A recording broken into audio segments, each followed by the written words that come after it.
A critical delivery is at risk of falling apart when the designated driver suffers a last-minute accident. An ordinary man dressed as a janitor appeared with an unlikely offer. "I can drive." Unaware of his heroic past, the executive handed him the keys to the company's destiny. What seemed like mere improvisation turned into the discovery of a buried past. Before you hear this incredible account, don't forget to subscribe to the channel for more exciting stories. The armored truck was parked on the loading ramp, its engine running, ready to depart. Helen Alliance paced back and forth in the company yard, her impeccable black suit contrasting with the tension etched on her face. Her cell phone. Glued to her ear, she tried to keep her voice steady as she listened to bad news from the other end of the line. 29 years old, dark hair pulled back in a perfect bun, Helen was known throughout London for her unyielding business posture. She had taken over the logistics transport company at 25, when her father decided to partially step away from operations. Since then, every contract was a personal battle, every delivery a matter of honor. And that specific delivery was worth millions. Beside her, two assistants frantically called every contact on the list of reserve drivers. With each call, the same answer: busy, traveling, unavailable. The clock advanced relentlessly, and the deadline for delivery approached like an inevitable storm. The main driver, Philip, had been in a traffic accident 2 hours earlier. Nothing serious, but enough to prevent him from driving. The cargo needed to leave in 15 minutes. There was no room for error. Across London, executives from one of the United Kingdom's largest technology conglomerates awaited that symbolic delivery to sign the contract that would elevate Helen's company's standing. A year of negotiations, dozens of meetings, meticulous presentations. Everything depended on that single punctual delivery. Helen hung up the phone with more force than she intended. Her eyes scanned the yard, searching for any solution, any miracle. That's when she saw him. A man in a grey janitor's uniform pushed a cleaning cart towards the warehouse. Something in his movements caught her attention, an economic precision, a strangely disciplined posture for someone in his position. Before she could fully process the thought, the man stopped beside her. "I can drive," he said, with a calm that seemed out of place amidst the chaos. Helen stared at him. He must have been in his early 30s with short brown hair and broad shoulders under the simple uniform. There was something in his eyes, a depth that didn't match the simplicity of his appearance. The two assistants beside her exchanged glances and laughed nervously. One of them, Peter, couldn't contain his disbelief. "With all due respect, mate, but you're a janitor. We're talking about a high-tech armored truck, a cargo worth more than you earn in 10 years. The man was unfazed. His eyes remained fixed on Helen. "I know how to drive," he repeated, this time with a firmness that made Peter's smile disappear. Helen felt something strange in that moment. Perhaps it was desperation, perhaps the exhaustion of months without proper sleep, worried about every detail of the company. Or perhaps it was something in the man's demeanor, a silent certainty she rarely saw in anyone. "What's your name?" she asked. "Mark." "Mark." No surname, no pretense. Helen looked at her watch. 12 minutes. "Do you have a heavy goods vehicle, HGV license?" one of the assistants asked, still skeptical. Mark nodded. "I do." Helen made a decision that later she would recognize as the turning point in her life. "All right, Mark. But understand one thing. If you can deliver this cargo on time, without a scratch, without delay, I'll marry you." The words came out before she could filter them, a mix of sarcasm and desperation. Peter and the other assistant's eyes widened. Mark, however, merely nodded slightly, as if she had just made a perfectly reasonable request. "Agreed," he said. And without waiting for further instructions, he walked to the truck. Helen watched him climb into the cab, adjust the seat and rear-view mirrors with precise, almost choreographed movements.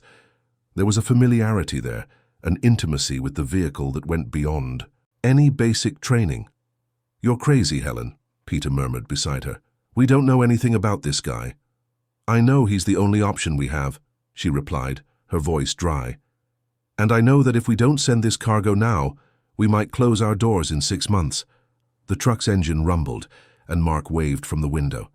Helen climbed into the passenger seat, ignoring the assistant's protests. If this was going to go wrong, she wanted to be there to take responsibility. The cab was spacious, equipped with state-of-the-art technology. Helen buckled her seatbelt and watched Mark check. Each instrument with the precision of an airline pilot. There was no hesitation, no doubt. "Do you know where to go?" she asked. "Address is on the GPS," Mark replied, already operating the system as if he knew it by heart. The truck began to descend the ramp, and Helen felt her heart race. It wasn't exactly fear, but a mix of adrenaline and something she couldn't name. Trust, hope. She had spent so long relying only on herself that the feeling of depending on another person felt almost alien. London was in rush hour. Heavy traffic, impatient drivers, congested streets. Helen mentally calculated the time. Even in the best-case scenario, they would arrive with only 5 minutes to spare. And that assumed there would be no unforeseen events. Mark drove in silence for the first few minutes, navigating the streets with a skill that made Helen lean back in her seat. Each gear change was smooth, each turn calculated with millimeter precision. He didn't just drive, he commanded the vehicle as an extension of himself. "You said you know how to drive," Helen commented, breaking the silence. That was an understatement. Mark kept his eyes on the road, but she noticed a small smile at the corner of his mouth.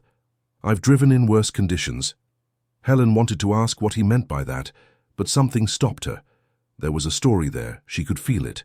A story that would probably explain why a man with such skill was working as a janitor. The truck advanced onto a wide avenue, and Mark executed a perfect lane change, taking advantage of a gap in traffic that Helen had barely noticed. They gained precious seconds. "How long have you worked for the company?" she asked, trying to fill the silence with something other than her own anxiety. 3 months. 3 months. Helen tried to remember if she had seen that man before. The company had over 200 employees, and she admitted she didn't know everyone personally. But someone with that presence, with that obvious skill, should have caught her attention.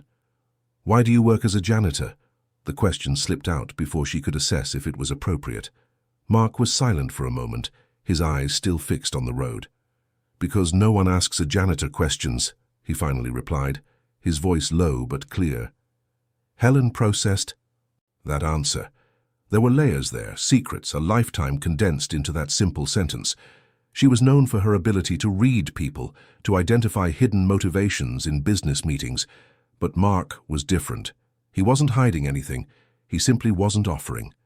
The GPS indicated an alternative route, bypassing a congestion ahead.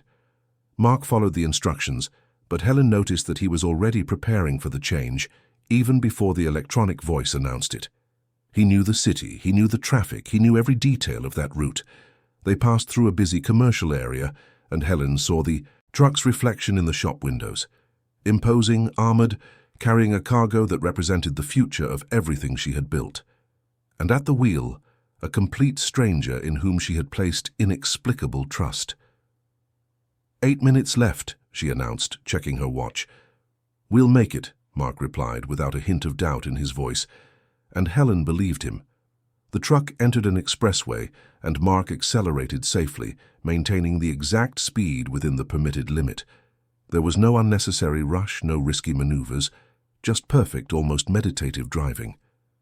Helen observed him out of the corner of her eye. His profile was firm, concentrated. There was a small scar near his left eye, almost imperceptible. His hands on the steering wheel were firm, but not tense. He wasn't nervous. He was in control. For the first time in months, Helen felt a strange sensation settle in her chest. It wasn't relief, not yet. It was something closer to curiosity, to fascination. Who was this man? Where did he come from? And why was someone with that obvious capability hiding in a janitor's uniform? The destination appeared ahead, an imposing corporate building of glass and steel. Mark entered the loading dock. With surgical precision, parking the truck exactly in the indicated position, he turned off the engine and checked the dashboard clock. 3 minutes to spare, he said, finally looking at Helen. She stared at him, speechless. The entire journey had taken only 20 minutes, but it felt like something fundamental had changed in that short span of time. She had left the company yard as a desperate executive, betting everything on a stranger. She was stepping out of that truck as someone who had just witnessed something extraordinary. "Mark," she began, but was interrupted by the arrival of one of the executives from the technology conglomerate. Ms. Alliance, what impeccable punctuality. This demonstrates the professionalism we expected. Helen stepped out of the truck, forcing a professional smile, but her eyes kept returning to Mark, who had already exited the cab and was checking the cargo seals with the same meticulous precision. The delivery was completed without problems. Documents signed, handshakes, smiles of satisfaction. The contract was closed. Helen had won. But when she turned to thank Mark, he had disappeared. She looked for him in the parking lot, in the lobby, nearby. Nothing. Like a ghost, he had done his part and simply left, without waiting for recognition, without waiting for the sarcastic promise she had made. Peter appeared beside her, his face still showing signs of disbelief. Helen. That was surreal. Who the hell is that guy? She had no answer. But as she returned to the office, one thing was certain. She needed to find out. That night, Helen couldn't sleep. Lying in her penthouse overlooking London, she replayed every detail of that unusual afternoon. The way Mark had taken the wheel, the unwavering confidence in his movements, the eloquent silence he carried with him. There was something. There, an untold story that intrigued her more than it should. At 6 in the morning, she was already in the office. The building was still empty. Only the cleaning crew moved through the corridors. Helen went directly to the Human Resources Department, accessed the internal system and typed the name, Mark. The file appeared on the screen. Mark. No surname registered, which was already unusual. Janitor. Hired 3 months ago. References. None. Previous professional history. Blank. Address. A modest neighborhood on the outskirts of London. Marital status. Widower. Widower. Helen felt a tightening in her chest. That single word carried a weight she knew all too well. Not of losing a spouse she had never married, but of loss itself. Of the fiancé who had abandoned her when she took over the company, saying he didn't want to compete with her career. Of the mother who had passed away when she was still a child. Of the friendships that dissolved when she became the boss. She wrote down the address and returned to her office. The day would be long. Meetings, reports, calls. But her mind kept returning to that mysterious man. Around 10 in the morning, she decided to do something impulsive. She took the elevator to the basement, where the support facilities, changing rooms and maintenance room were located. That's where she found Mark, fixing a locker lock. He looked up when he saw her approach, but didn't seem surprised. Ms. Alliance, he said, returning his attention to the lock. Helen, she corrected him. You can call me Helen. He nodded, but said nothing more. His hands worked precisely on the lock, using simple tools with the skill of a professional. I wanted to thank you personally, Helen said, crossing her arms, for what you did yesterday. I just drove a truck, Mark replied without taking his eyes off his work. You saved a multi-million-pound contract. You saved jobs. You saved the company. Mark finally stopped and looked at her. There was something in his eyes, an ancient sadness that contrasted with the joviality of his age. I'm glad it worked out. Helen moved closer, watching him work. There was something hypnotic in the way he manipulated the tools, each movement deliberate and efficient. Where did you learn to drive like that? She asked, her voice softer. Mark hesitated. For a moment she thought he wouldn't answer. Another life, he finally said. Another person. Before Helen could press further, a child's voice echoed down the corridor. Daddy! A small boy came running, no older than 5, with messy hair and a smile that instantly lit up Mark's serious face. The man stood up, opening his arms, and the boy threw himself into them. Theo, Mark said, and there was so much love in that single word that Helen felt her heart clench. I thought you were staying with Rose today. She had to go out, the boy said, hugging his father's neck. So I came here. Is it okay? It's okay, Mark replied, kissing his son's forehead. I'll just finish up here and we can have lunch together. Agreed? Agreed. The boy finally noticed Helen and became a little shy, hiding behind his father. Theo, this is Ms. Helen. She owns the company. Theo peeked from behind his father, his eyes wide and curious. "Are you my daddy's boss?" he asked. "I am," Helen replied, crouching down to the boy's height. "And your daddy helped me a lot yesterday." "My daddy is the best driver in the world," Theo said with absolute pride. "He can drive anything." Mark chuckled softly, a genuine laugh that completely transformed his expression. Helen realized it was the first time she had seen him truly smile. "Theo exaggerates a little," Mark said, ruffling his son's hair. "No, I don't," the boy insisted. "It's true." Helen watched the interaction between father and son, and something within her stirred. There was a tenderness there, a pure connection she rarely saw. Mark, the silent and mysterious man, completely transformed in the presence of his son. "Would you like to have lunch in the executive dining room today?" Helen offered, surprising herself. "My treat. It's the least I can do." Mark looked uncomfortable. "It's not necessary, Miss Helen." "Helen," she corrected him again. "And I insist, please." Theo tugged at his father's sleeve. "Can we, Daddy? Please?" Mark looked at his son, then at Helen. She saw the conflict in his eyes, the hesitation, but also the inability to deny the boy anything. "All right," he conceded. "Thank you." The executive dining room was on the top floor, with large glass windows offering a panoramic view of London. It was a place Helen rarely frequented, preferring to eat in her office while working. But that day, she made sure to be present. Mark and Theo arrived promptly at noon.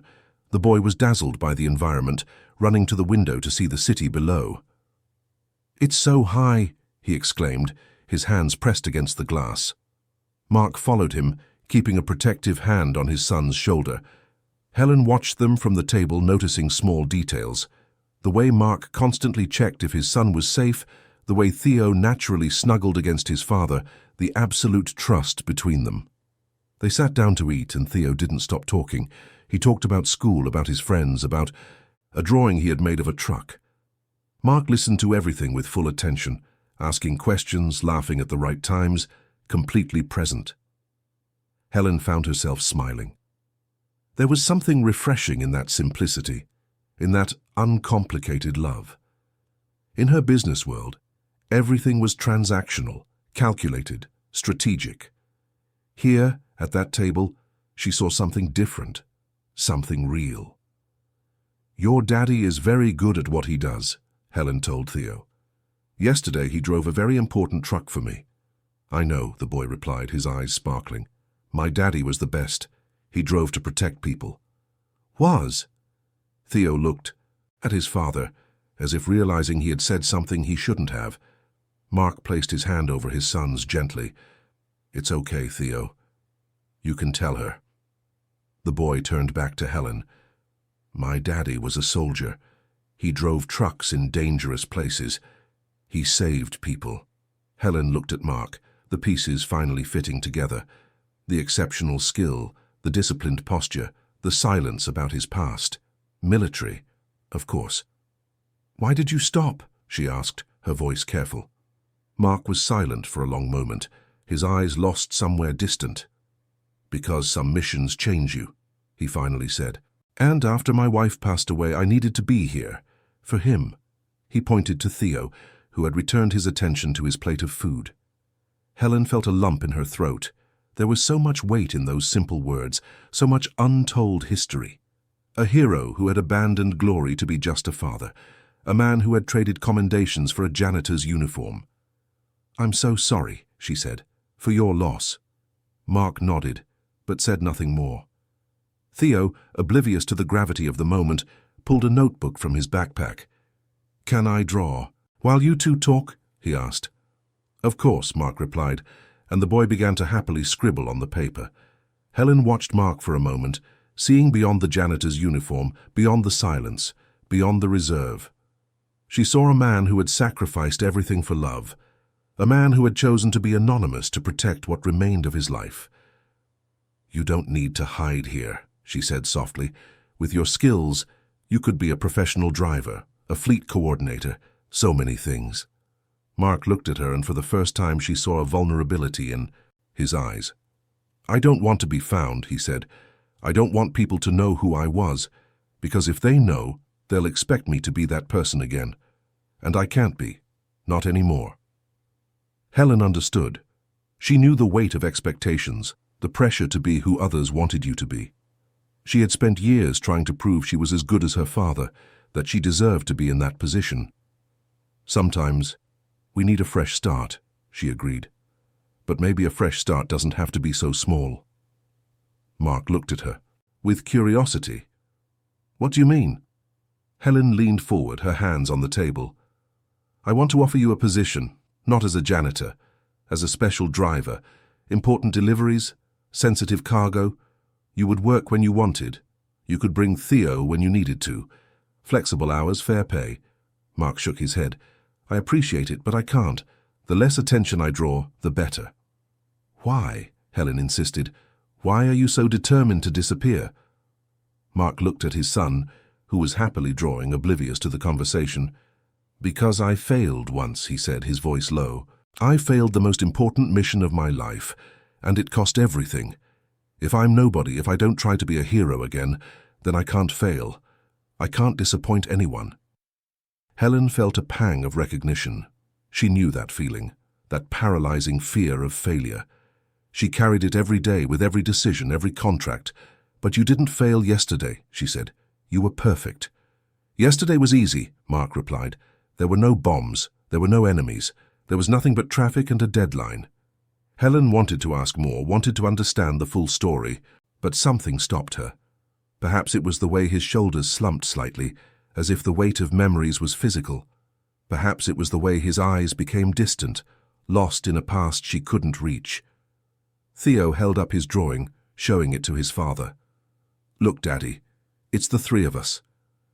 On the paper, 3 stick figures, a man, a woman, and a child, all smiling. Mark and Theo were obvious. The woman had dark hair like Helen. The boy had included them together like a family. Mark looked at the drawing, then at Helen, a silent apology in his eyes. But Helen smiled, a sweet sadness settling in her chest. It's beautiful, Theo, she said sincerely. Can I keep it? The boy nodded energetically, handing her the paper. Helen held it as if it were the most precious thing in the world. Lunch ended in comfortable silence. Theo eventually dozed off in his chair, his head resting on Mark's arm. The father watched him with a tenderness that made Helen's heart ache. He's everything to me, Mark said, almost in a whisper. All that's left, all that matters. Helen nodded, understanding completely. She had lost so much in life too.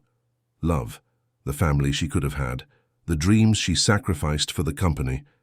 Looking at Mark and Theo, she saw what could be. A life beyond numbers, beyond contracts, beyond the loneliness that had become her constant companion.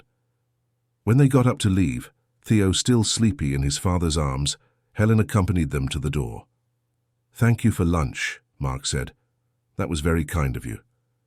Thank you for accepting, Helen replied. And Mark, the offer still stands. When you're ready.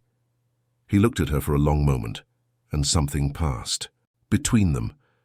An understanding, a subtle but undeniable connection.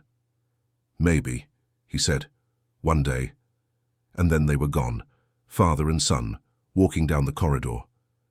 Helen stood at the door, watching until they disappeared from view. That night, she pinned Theo's drawing to her refrigerator, looking at those 3 simple stick figures. A family that didn't exist, a future that seemed impossible. But for the first time in years, Helen allowed herself to imagine. The following weeks brought a subtle but significant change in Helen's routine. She found herself going down to the basement more frequently, always finding professional excuses, checking maintenance, inspecting equipment, reviewing safety protocols. But the truth, which she barely admitted to herself, was that she wanted to see Mark. She watched him work, the dedication he put into even the simplest tasks. How he cleaned every corner with meticulous attention, how he fixed broken equipment that others had given up on, how he always had time to talk kindly with other employees. There was a dignity in the way he carried out his work, a nobility that transcended the uniform he wore. And there was Theo. The boy appeared regularly after school, doing his homework, in a corner of the changing room while his father worked, Helen began to bring him books, drawing materials, small toys. Theo greeted her with enthusiastic hugs, and gradually, without her realizing it, the boy began to fill an empty space in her life. It was during one of these visits that Peter, her closest assistant, confronted her. "Helen, I need to talk to you," he said, entering her office without knocking. She looked up from the documents she was reviewing. "Peter, you know you need to schedule an appointment." "This is important," he insisted, closing the door behind him. "People are talking." Helen felt a discomfort grow in her chest. "Talking about what?" "About you and the janitor, about how you spend time with him, about lunch in the executive dining room." Helen leaned back in her chair, her expression hardening. "And what exactly are people saying?" Peter hesitated, uncomfortable. "Look, it's none of my business, but you're the CEO of this company. Image matters, reputation matters, and people are wondering why you're so interested in a janitor." Helen felt anger rising, but she controlled it. Years of board meetings had taught her the importance of maintaining composure. "Mark saved the most important contract of this company," she said, her voice icy. "He deserves respect, not gossip." "I agree," Peter said quickly. "But you know what this world is like. People will talk. Your father has already received some comments." Her father. Helen felt her stomach clench. Victor Alliance, the company's founder, the man who had built everything from scratch. He had stepped away from daily operations, but he was still the chairman of the board, and he had very strong opinions about how things should be conducted. "Did my father say something to you?" she asked. "Not directly," Peter admitted, "but I overheard conversations. He's not happy with the situation." Helen stood up from her chair, walking to the window. Outside, London stretched in all directions, a vastness of concrete and ambition. She had spent her entire life trying to prove herself in that city, trying to show that she was worthy of her father's legacy. "I appreciate your concern, Peter," she finally said, "but my personal life is my own." "Your personal life affects the company," he argued. "You know that." She turned to face him.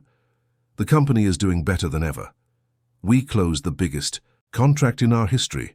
Profits have increased by 20%. Employees are happy, so tell me, Peter, what exactly is the problem?" He sighed. "None officially. But Helen, just be careful. This world doesn't easily forgive those who don't fit expected standards." When Peter left, Helen was alone with her thoughts. She knew he was right. The corporate world was ruthless with anything that deviated from the script, and an executive being interested in a janitor definitely deviated from the script. But something had changed in her since that day in the truck. She had spent so long following the rules, doing what was expected, being the perfect daughter, the perfect executive, the perfect woman. And for what? She was alone, exhausted, living a life that seemed increasingly empty. That night she worked late, as always. When she went down to the ground floor, the building was almost empty. The lights in the basement were still on, and she went down on impulse. Mark was there, as always, but this time he wasn't cleaning. He was sitting on a bench near the driving simulator the company kept for training, his face in his hands. Helen stopped at the door, hesitant. She had never seen him like this, so visibly distressed. "Mark," she called softly. He lifted his head, and she saw that his eyes were red. He had been crying. "Sorry," he said quickly, standing up. "I was just... sorry." Helen entered the room, closing the door behind her. "You don't need to apologize. What happened?" Mark shook his head, trying to compose himself. "Nothing. I'm fine." "You're not fine," Helen said, approaching him. "And it's okay not to be fine." He looked at her, and she saw all the pain he carried reflected in his eyes. "Today is her birthday," he said, his voice breaking. "My wife, she would have been 30 today." Helen felt her heart clench. She sat on the bench, leaving space beside her for him. Mark hesitated, but then sat down too. "Do you want to talk about her?" Helen offered. Mark was silent for a long moment. Then slowly he began to speak. "Olivia. That was her name. We met when I was 20. She was 19. I had just joined the army, and she was a medical student.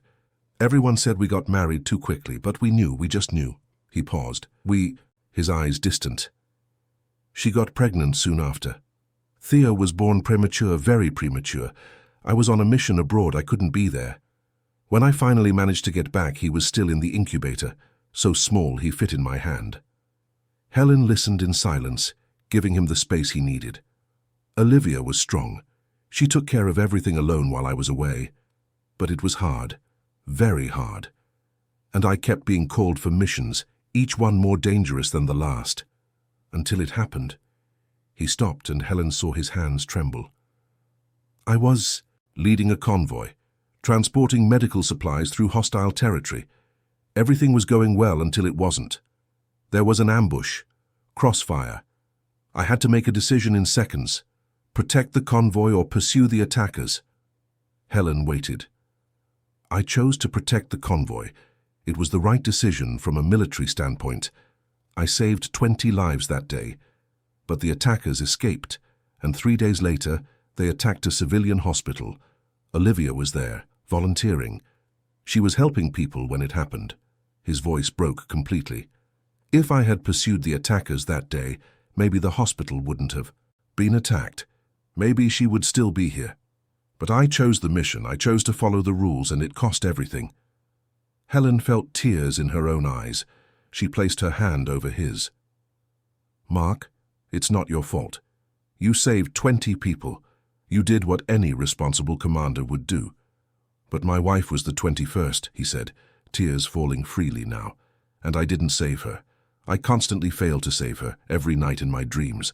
That's why I can't be that person anymore. That's why I can't be a hero, because heroes make impossible choices, and those choices have consequences you carry forever. Helen had no words. She could only be there, her hand in his, sharing the weight of a pain she could never truly understand. They sat there for a long time, the silence filled only by the distant sounds of the city outside. Finally, Mark wiped his eyes.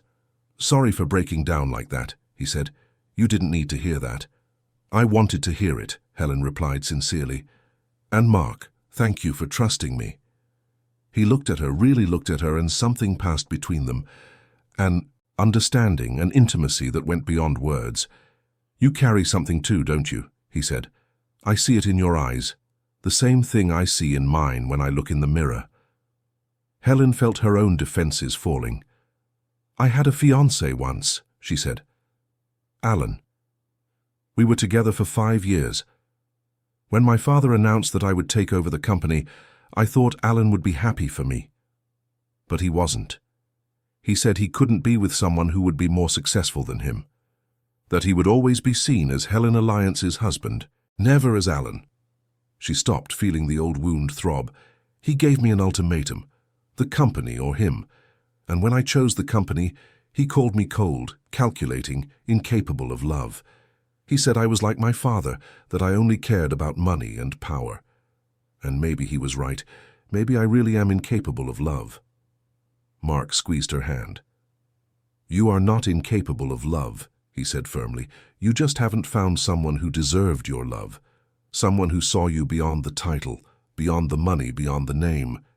Helen looked at him and, for the first time, allowed him to see beyond her professional mask, to see the woman behind the executive, the person behind the surname.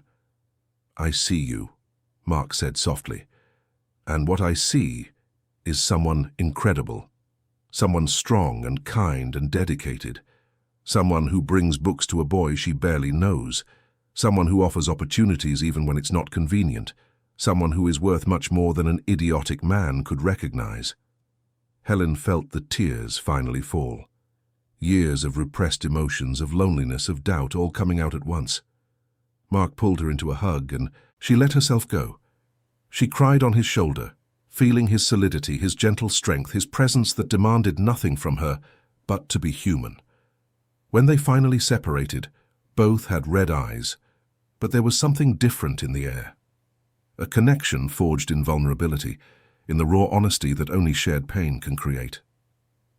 Thank you, Helen said. Thank you, Mark replied. They stood up, and Helen realized how late it was. Almost midnight. You need to go home, she said, for Theo. Rose is looking after him tonight, Mark explained. It's hard for me these days. So she always offers. Rose? My neighbor. She has a son Theo's age. The children play together and she helps me when I need it. Helen nodded, grateful he had that support. I can give you a ride, she offered. Mark hesitated, but then agreed. That would be good, thank you. They walked together to the underground parking garage. Helen's car was an elegant executive sedan, very different from the trucks Mark drove. But when he got in, adjusting the seat and mirrors instinctively, she smiled. You can't turn it off, can you? She observed. Military habit, he admitted with a small smile. Always prepare the vehicle before departing.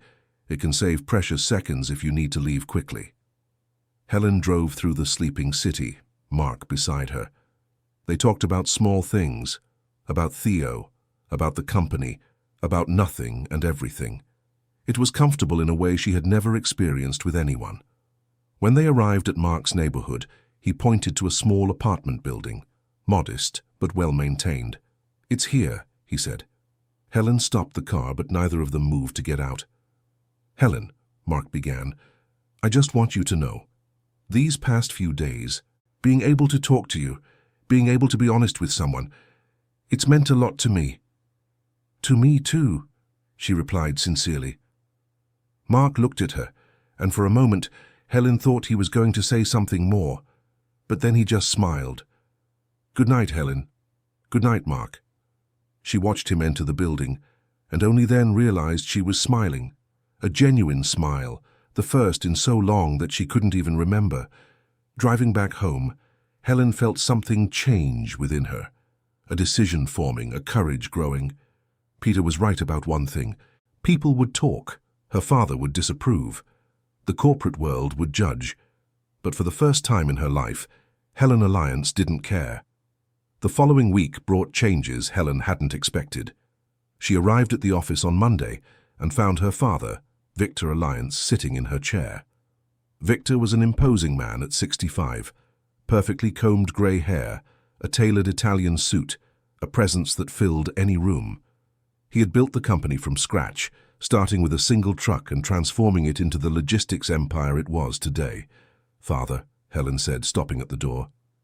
I didn't know you were coming today.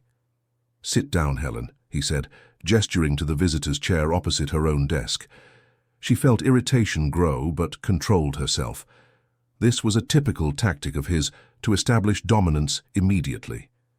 She sat down, crossing her legs with studied elegance. We need to talk, Victor continued, about your recent choices.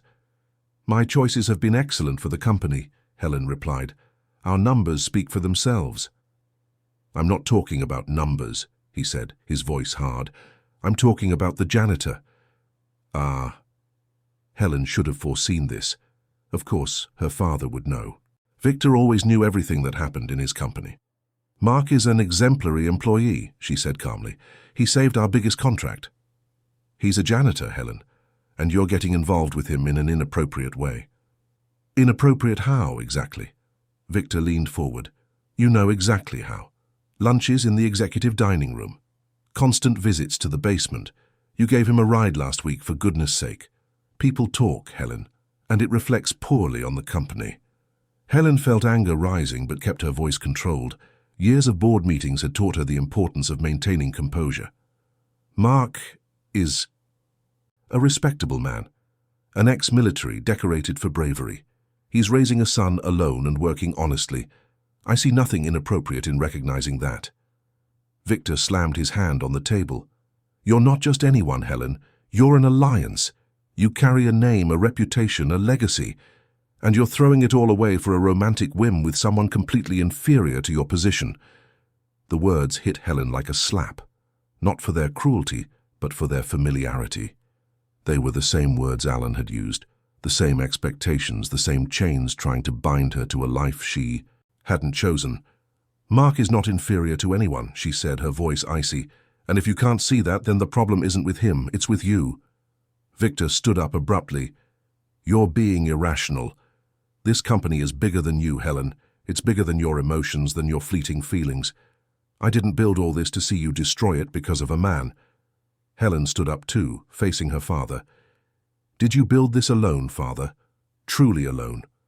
Or did you have the help of hundreds of dedicated employees, people you clearly don't respect? Don't change the subject. I'm not changing it. I'm pointing out your hypocrisy. You talk about legacy, about reputation, but what really matters is what rich and powerful people will think. It doesn't matter if Mark is a good man. It doesn't matter if he treats me with respect. It doesn't matter if he makes me happy. It only matters if he has the right surname, the right bank account, the right status. Victor looked at her with a mix of anger and disappointment. You're making a mistake, Helen. And when you realize it, it might be too late. Then let it be too. Late, she replied, because I'd rather make my own mistakes than live a perfect life that isn't mine. Victor walked to the door, but before leaving he turned to her. You have 3 months, he said. 3 months to prove you can manage this company without your personal life interfering. If I see any sign that your decisions are being affected by this involvement, I'll go to the board. And you know they'll support me. And then he left, leaving Helen alone in her office, her heart pounding in her chest. She sank heavily into her chair, her hands trembling. Slightly.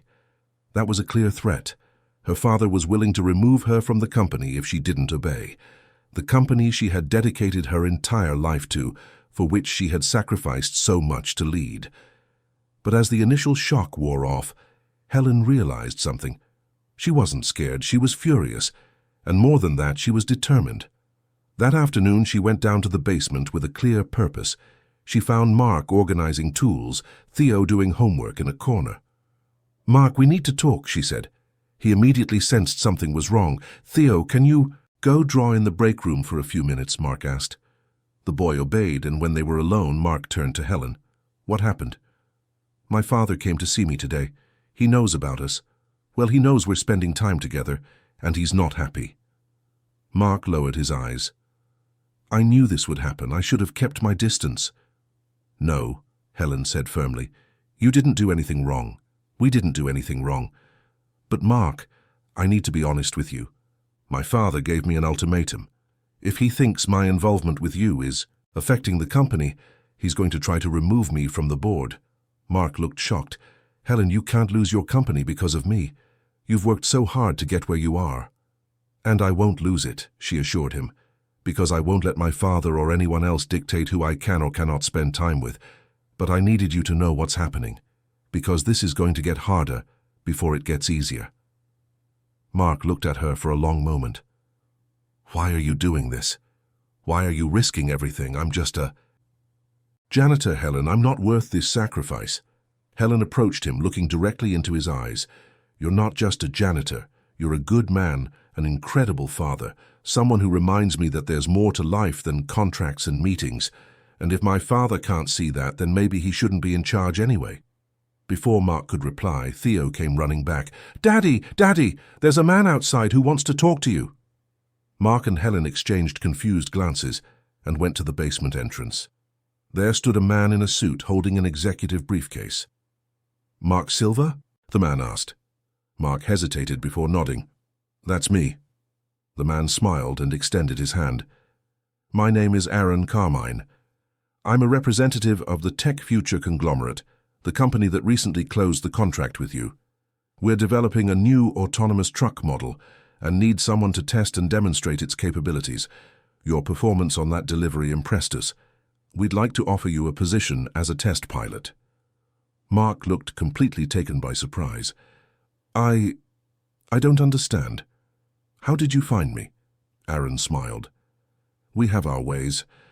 And when we research talent, we're very thorough. We know about your military experience, your commendations, your exceptional skills. You're exactly the kind of person we're looking for." Helen watched Mark, seeing the conflict in his eyes. This was an incredible opportunity, the kind of thing that could completely change his life and Theo's. But she also knew what it meant. He would have to come out of anonymity, go back to being the man he had left behind. "I need to think about it," Mark finally said. "Of course," Aaron said, handing him a card. "But don't take too long. The opportunity won't last forever. Oh, and there's an additional detail. If you accept, we'll guarantee a full scholarship for your son at any private school in London. Theo, who had been listening to everything with wide eyes, tugged at his father's sleeve.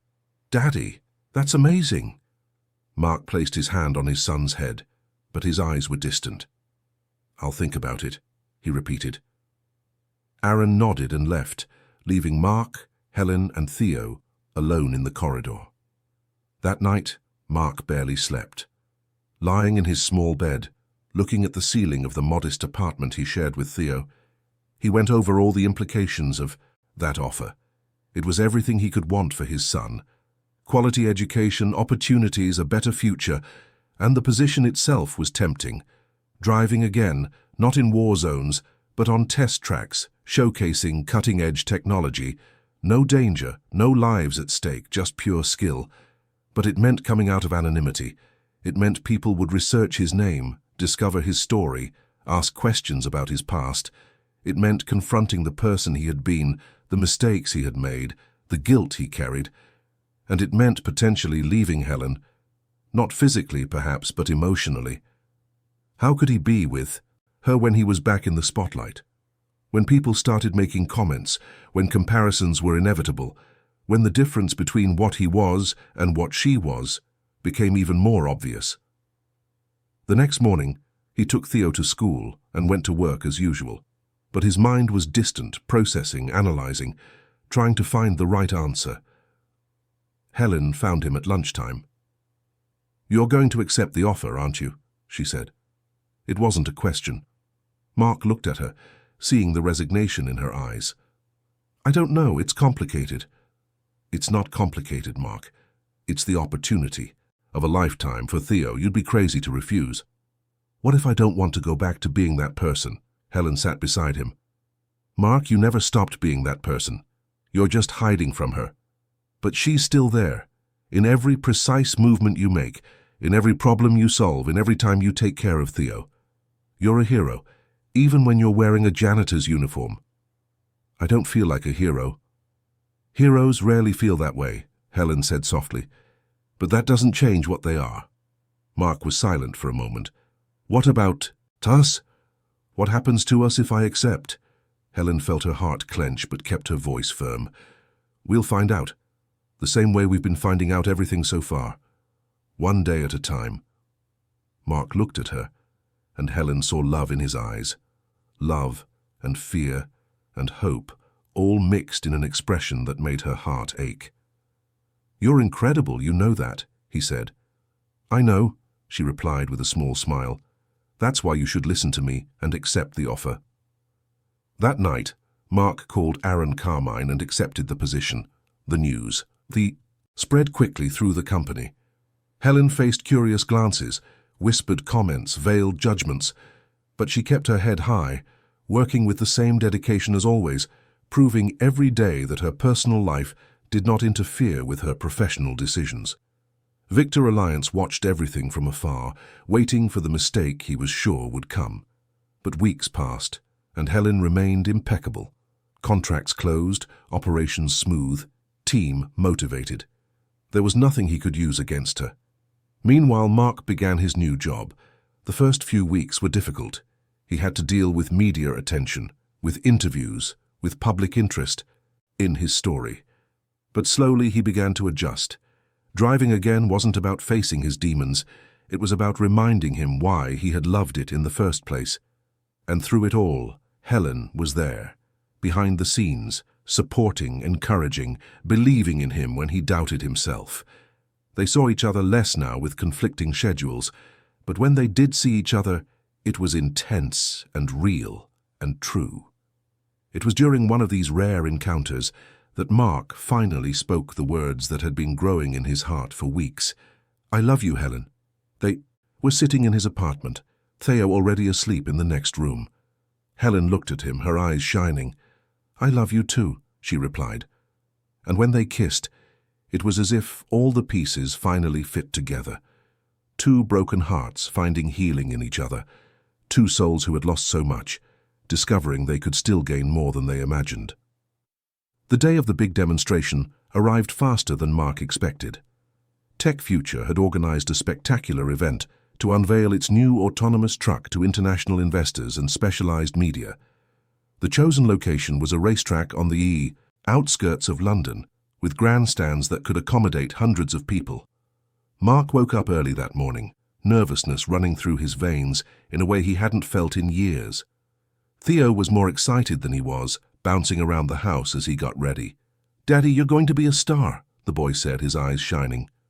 "Everyone will see how amazing you are." Mark smiled, ruffling his son's hair. "I'm just going to drive a truck, Theo. Nothing major." "Nothing major, Daddy. You're going to drive a truck of the future. That's everything." Rose, the neighbor who always helped Mark, appeared at the door. "Ready for the big day?" she asked, smiling. "As ready as I can be," Mark replied. "You'll do wonderfully," Rose assured him. "And Theo, are you ready to see your daddy shine?" "Yes," he tugged at Mark's sleeve. "Will Helen be there too?" "Yes, she will," Mark confirmed, feeling a warmth in his chest thinking of her. Helen had promised to be present, despite having a packed schedule. For her, missing that moment was not an option. Mark had become part of her life in a way she never imagined possible, and she wanted to be there to support him. At the racetrack, the atmosphere was one of anticipation. White tents had been set up around the track, where executives and investors gathered, champagne glasses in hand, discussing technology and innovation. Cameras from various broadcasters were strategically positioned, ready to capture every moment. Mark arrived wearing the pilot suit that Tech Future had provided. It was black, with electric blue accents, with the company logo embroidered on the chest. He felt strange, as if he were wearing a costume of who he used to be. Theo held his hand firmly, his eyes wide at the sight of all the production. "Daddy, this is so cool." Mark smiled, but his heart beat fast. There were so many people, so many eyes, that would soon be focused on him. He had chosen anonymity precisely to avoid this, and now he was about to voluntarily throw himself into the spotlight. It was then that he saw her, Helen, walking towards him through the crowd. She wore a dark blue dress, elegant but not ostentatious, her hair loose in natural waves. When their eyes met, she smiled, and Mark felt all the tension subside. "You look amazing," she said, as she approached. "I'm terrified," he admitted. She took his hand, not caring about the curious glances around them. "You'll be perfect. You always are." Theo threw himself into Helen's arms, who picked him up easily. In recent months, they had grown close, and the boy genuinely loved her. "Helen, do you think my daddy will make it?" Theo asked with a child's innocence. "I don't think so, Theo," she replied, kissing his forehead. "I know so." Aaron Carmine appeared, a wide smile on his face. "Mark, are you ready? We're starting in 15 minutes. Mark nodded, trying to look more confident than he felt. "I'm ready." "Great. Let me show you the machine." They walked to the center of the track, where the truck was positioned. It was an impressive sight. Aerodynamic lines, cutting-edge technology, visible in every detail, solar panels integrated into the roof, sophisticated sensor systems. It was the future of transport materialized in metal and circuits. Mark circled the vehicle, his military experience making him automatically assess every aspect. The weight distribution, the ground clearance, the positioning of the axles. It was a beautiful machine, but also complex. "It can operate completely autonomously," Aaron explained. "But it also has manual controls for situations that require human intervention. What we're going to demonstrate today is the seamless transition between the two modes, showing how technology and human skill can work together." Mark climbed into the cab and immediately felt at home. No matter how advanced the technology, a steering wheel was a steering wheel, a dashboard was a dashboard. He adjusted the seat, checked the mirrors, familiarized himself with the controls. It was like dancing a dance he knew by heart. The grandstands began to fill. Executives in expensive suits, investors with tablets in hand, journalists with cameras. Helen sat in the front row with Theo on her lap, both with VIP passes that Aaron had provided. A presenter stepped onto a stage set up beside the track. "Ladies and gentlemen, welcome to this historic demonstration. Today we will witness the future of cargo transportation, where cutting-edge technology and human skill unite to create something truly revolutionary. The crowd applauded. Mark, still in the cab, took a deep breath. He could do this. He had driven in much worse conditions under enemy fire, with lives depending on every decision. This was just a demonstration. Just driving. He knew how to do it. And now, the presenter continued, I want to introduce the man who will perform this demonstration. An ex-army captain, decorated for bravery, a specialist in tactical driving. Please welcome Mark Silver. Mark descended from the truck, and applause echoed through the racetrack. He waved awkwardly, unaccustomed to that kind of attention.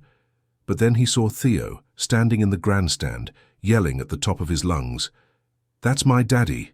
That's my daddy!" And Mark smiled. A genuine smile that lit up his face. Because it didn't matter how many people were watching. It didn't matter how many cameras were recording. What mattered was that 5-year-old boy who saw him as a hero. And maybe, just maybe, he could be that hero again. Not the war hero carrying guilt and trauma, but a new kind of hero. The kind who used his skills to create, not to destroy. The kind who could be a father and a professional. The kind who could be vulnerable and strong at the same time. Mark returned to the cab, buckled his seatbelt, and started the engine. The rumble was quiet, almost imperceptible, very different from the military vehicles he was used to. But the power was there, he could feel it waiting to be unleashed. The course included several challenging sections, tight turns, ramps, simulations of adverse conditions. The first part would be in autonomous mode, with the truck guiding itself. The second part would be Mark taking control, demonstrating complex maneuvers. The third would be a combination of the two, showing how the system could assist the driver without taking control away from him. Mark activated autonomous mode, and the truck began to move. It was surprising even to him to see the vehicle navigate the track. With millimeter precision, sensors detecting every obstacle, adjusting speed, making decisions in fractions of a second. But when it was time for Mark to take control, something magical happened. His hands touched the steering wheel, and it was as if the past few years simply vanished. He was no longer the janitor hiding. He was the pilot, the soldier, the man who had mastered the art of driving vehicles in impossible situations. He executed maneuvers that made the crowd hold its breath. High-speed turns, precise braking, calculated accelerations. The truck responded as an extension of his own body, each movement fluid and natural. Theo was standing, jumping with excitement, shouting encouragement. Helen had tears in her eyes, seeing the man she loved finally free from the chains he himself had created, seeing him shine the way he always should have shone. For the final part of the demonstration, Aaron had prepared a special challenge, an emergency simulation, where Mark would have to react to unexpected obstacles while the autonomous system worked to maintain the vehicle's stability. Mechanical obstacles appeared on the track without warning. Mark reacted instantly, his hands moving with speed and precision while the system complemented his actions. It was a perfect dance between human and machine, intuition and technology. And then, at the culminating moment, when Mark executed a particularly difficult maneuver, avoiding multiple obstacles in quick succession, the crowd erupted in applause. It wasn't just impressive, it was art. Mark parked the truck back in the center of the track and got out. Before he could process what was happening, Theo broke through the security barrier and ran towards him, Helen right behind, trying to catch him. "Daddy, Daddy, you were amazing." Mark picked his son up in his arms, spinning him in the air, laughing, in a way he hadn't laughed in years. Theo hugged him tight, whispering in his ear, "I always knew you were the best driver in the world. Now everyone knows too." Helen reached them, not caring about the cameras, the stares, nothing but that moment. She placed her hands on Mark's face and kissed him, right there in front of hundreds of people, in front of the cameras, in front of the world. "I love you," she said, loud enough for him to hear above the crowd's noise. "I love you too," Mark replied, and for the first time he truly believed he deserved that happiness. The press conference after the demonstration was intense. Questions about his military experience, about the technology, about the future of autonomous transport. Mark answered them all with humility and honesty. Yes, he had served. Yes, he had seen difficult things, but he had chosen to move forward, to use his skills in a new way, to build something positive. When a reporter asked about his personal life, about the woman who had kissed him on the track, Mark didn't hesitate. That's Helen Alliance. She's the CEO of one of the largest logistics companies in the United Kingdom, and she's the most incredible woman I've ever met. Helen, who was watching from the sidelines, felt her heart race. He had declared his love publicly, shamelessly, without hesitation, before cameras, before investors, before a world that would probably judge. But Mark didn't seem to care about judgments. He had spent too much time hiding, too much time afraid. That day had been about much more than driving a truck. It had been about reclaiming himself, about accepting that he could be both the father and the professional, both the survivor and the hero. When the event ended and the crowds began to disperse, Helen, Mark and Theo stood together beside the truck. The sun was beginning to set, painting the sky in shades of orange and pink. "That was incredible," Helen said, still processing everything that had happened. "I couldn't have done it without you," Mark replied. "You gave me the courage to try again." Theo tugged at both their sleeves. "Can we go for pizza to celebrate?" Helen laughed, the tension finally leaving her shoulders. "Pizza sounds perfect." As they walked towards Helen's car, Mark holding Theo's hand on one side and Helen on the other, something in the air changed. It was as if a door opened, a door to a future that had once seemed impossible. Helen knew there would still be challenges. Her father still didn't approve. The corporate world would still judge. There would be obstacles, difficulties, moments of doubt. But looking at Mark, seeing the peace in his eyes, seeing Theo so happy between them, she knew it was worth it. Everything was worth it. That night, after pizza and laughter, after putting Theo to sleep in Mark's apartment, Helen and Mark sat together on the small balcony looking at the city lights in the distance.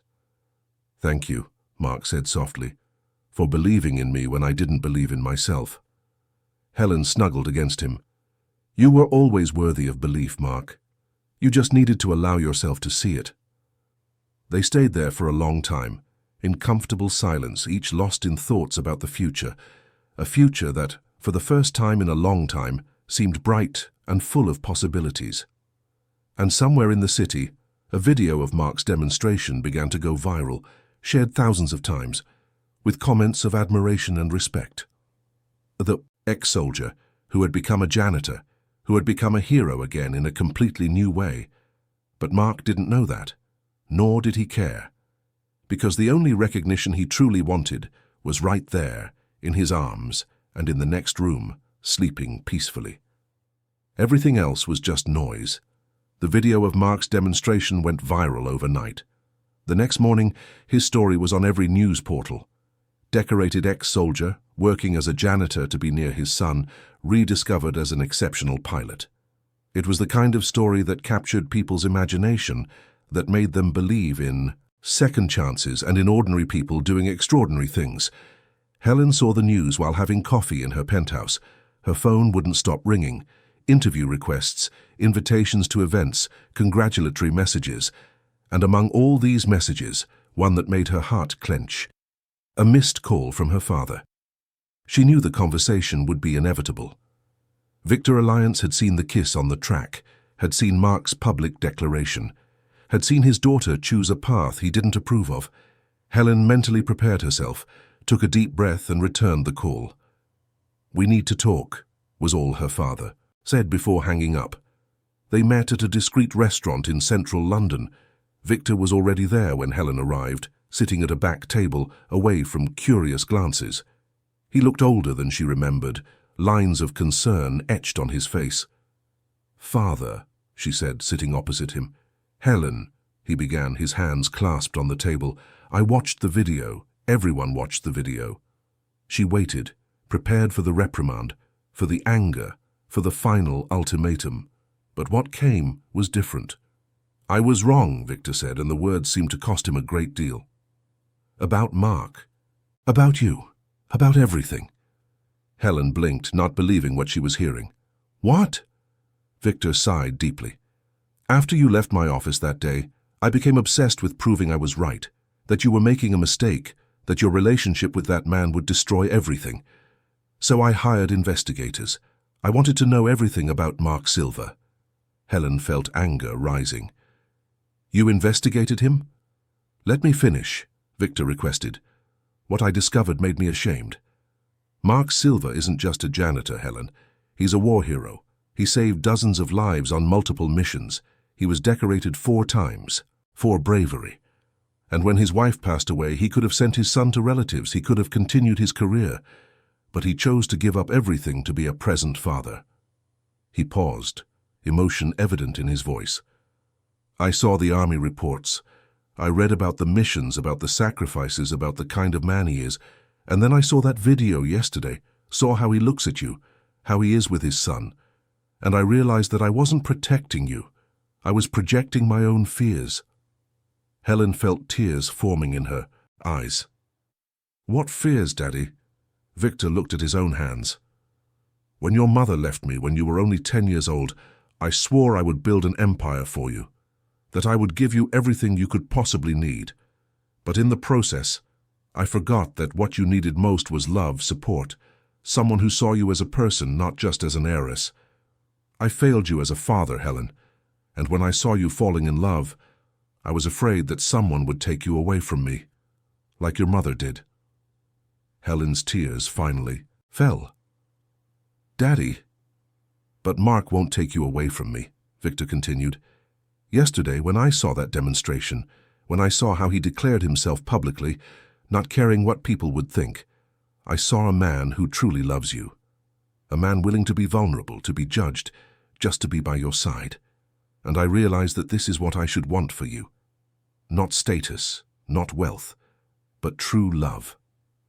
Helen stood up and hugged her father, something she hadn't done in years.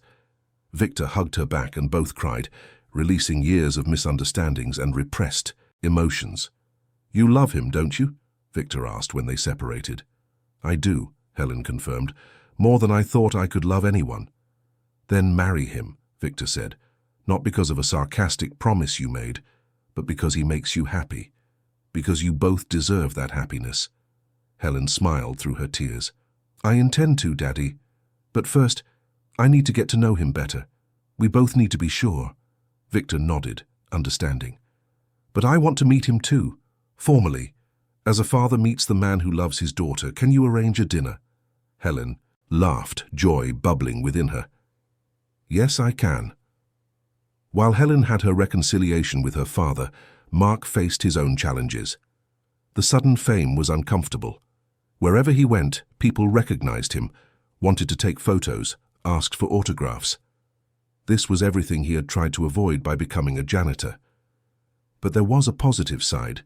Tech Future had formalized his position with a generous salary and flexible hours.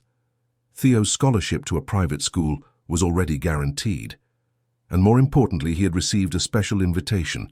An NGO that worked with vulnerable young people wanted to create a defensive driving training program. They needed someone to lead, someone with experience and passion, someone like Mark. It was Helen who encouraged him to accept.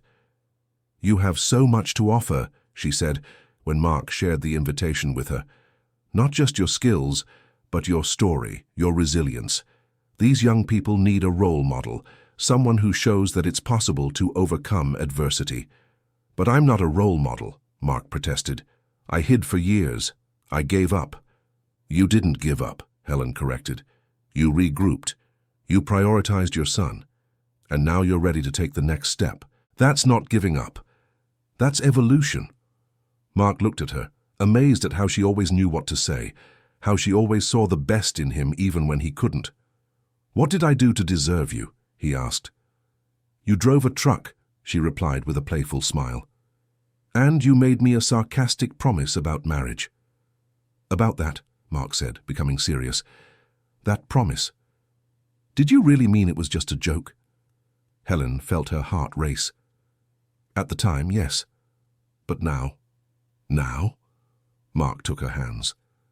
Now I want it to be real, Helen. Not because you promised, but because I can't imagine my life without you. Because you saved me in a way you didn't even realize. Because when I look to the future, you're there. Always. Helen felt tears forming again. "Mark, I want that too. But we need to be sure. Theo needs to be ready. Your father needs to accept us. We need to build this the right way." "I agree," Mark said.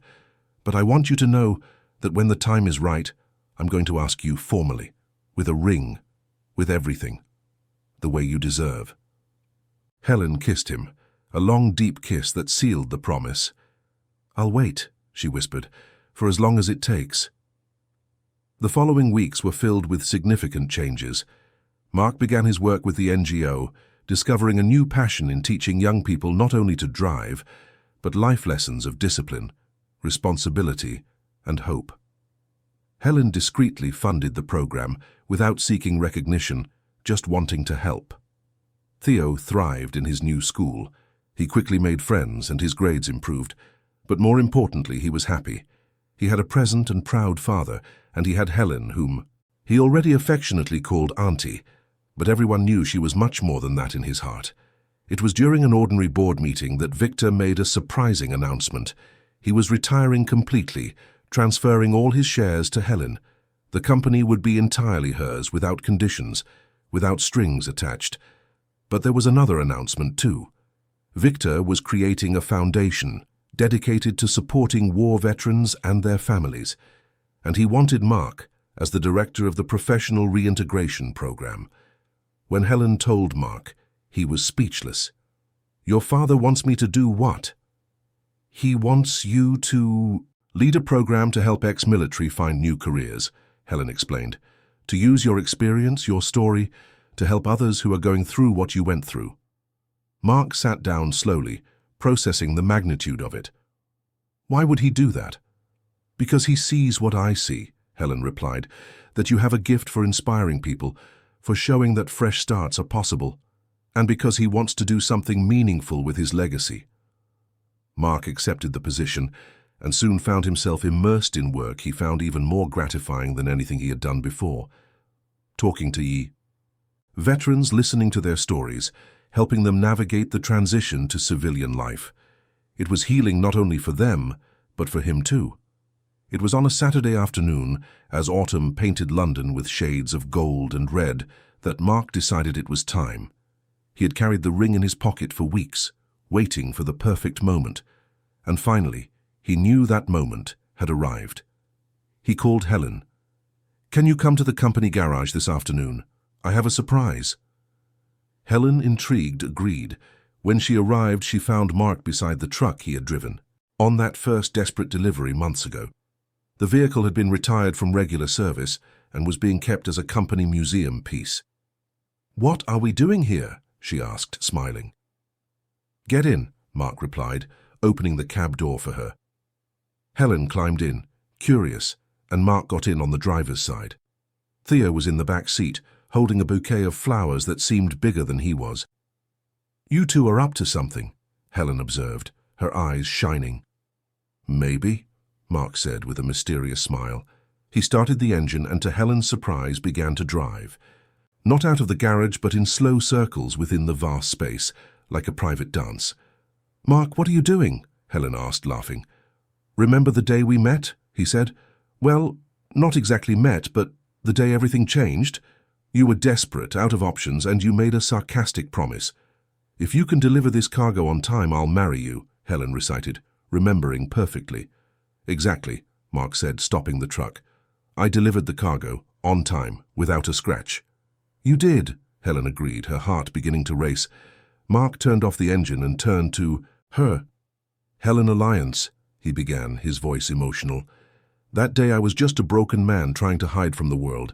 But you saw something in me that I didn't see in myself. You gave me a chance when no one else would. You helped me find my way back, not to who I was, but to who I should be." He took her hands. "You love my son as if he were your own. You make me want to be better every day.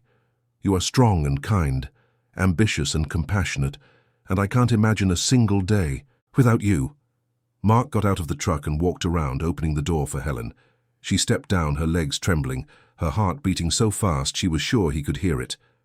Mark knelt right there on the cold garage floor, pulling a small box from his pocket.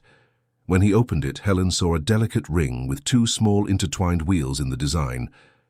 "This ring belonged to my grandmother," Mark explained.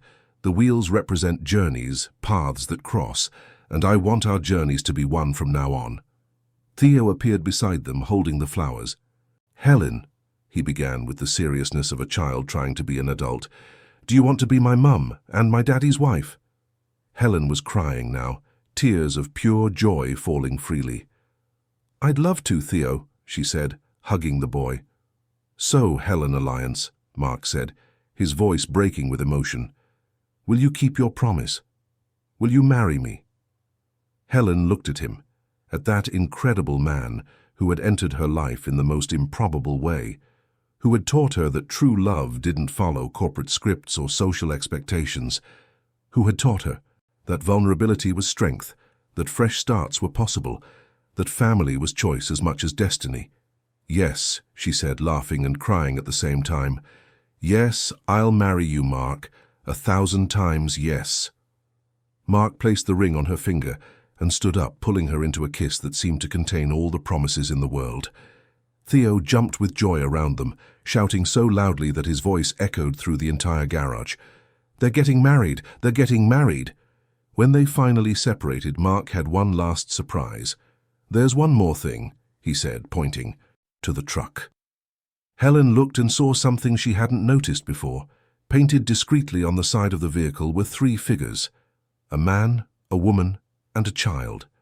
Theo's drawing, the one she had kept on her refrigerator months ago, had been reproduced there. "Family," Mark said simply. "That's what we are now. You, me, and Theo. A family." Helen had no words. She just hugged them, the 2 men who had completely changed her life. The wedding happened 3 months later, in an intimate ceremony on the company's rooftop terrace. Helen wore a simple but elegant dress, Mark a tailored suit. Theo was the page boy, carrying the rings with a pride that made everyone present smile. Victor walked Helen down the aisle, tears in his eyes, finally at peace with his daughter's choices. Peter was Mark's best man, having become a true friend over the months. Rose was there with her son, who was Theo's best friend. Aaron from Tech Future attended, as did several young people Mark had trained at the NGO. But the most memorable ceremony wasn't that one. It was the private ceremony that happened afterward when everyone else had left.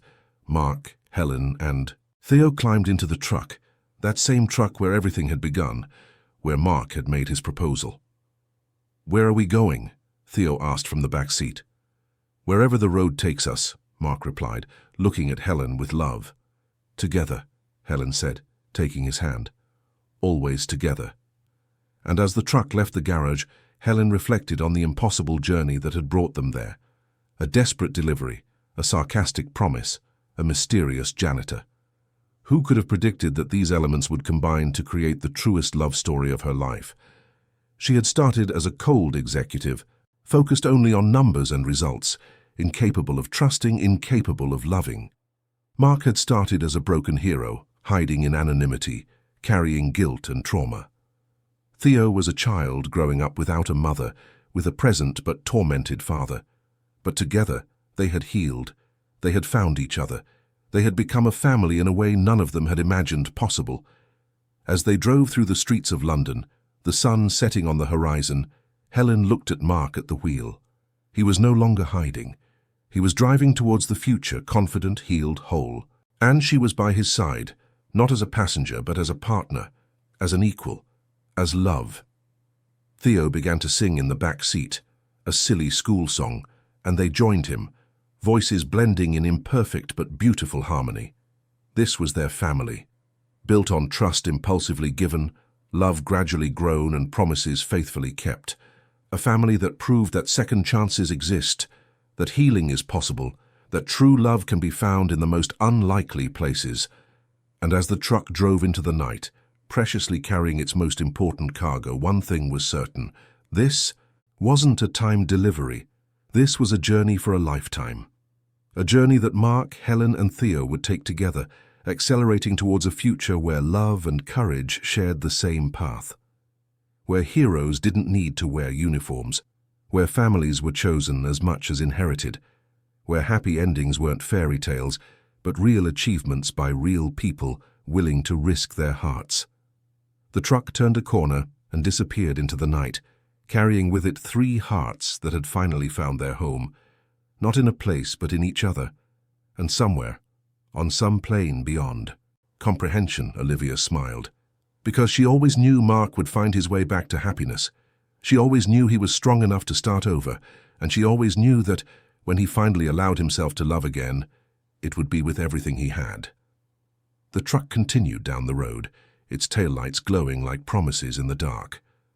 A family, a journey, a love that had begun with an impossible delivery and become the truest thing any of them had ever known. And they lived, not perfectly because perfection doesn't exist, but they lived fully, loving deeply, building daily, a life that was worth every risk, every tear, every moment of vulnerability that had brought them there. Mark drove. Helen smiled. Theo sang. And together, they accelerated towards tomorrow, knowing that no matter what the road brought, they would face it side by side. Because some encounters are accidents, but some are destiny. And the story of how a janitor saved not only a delivery, but an entire life, would be told for generations. A reminder that true love knows no barriers of class, status, or past. It only knows hearts willing to risk, to trust, to believe. And 3 hearts had risked, had trusted, had believed, and in the process had found everything. End of story. Dear listeners, we hope Helen and Mark's story has touched your hearts as much as it has touched ours. If you were moved by this journey of love, new beginnings, and second chances, don't forget to like this video and share it with someone who needs to believe that happy endings are possible. Subscribe to the channel for more inspiring stories that celebrate the strength of true love and the courage to start over. Tell us in the comments, do you believe in second chances? What part of the story moved you the most? Your participation makes all the difference and motivates us to bring you more heartwarming stories. See you in the next story.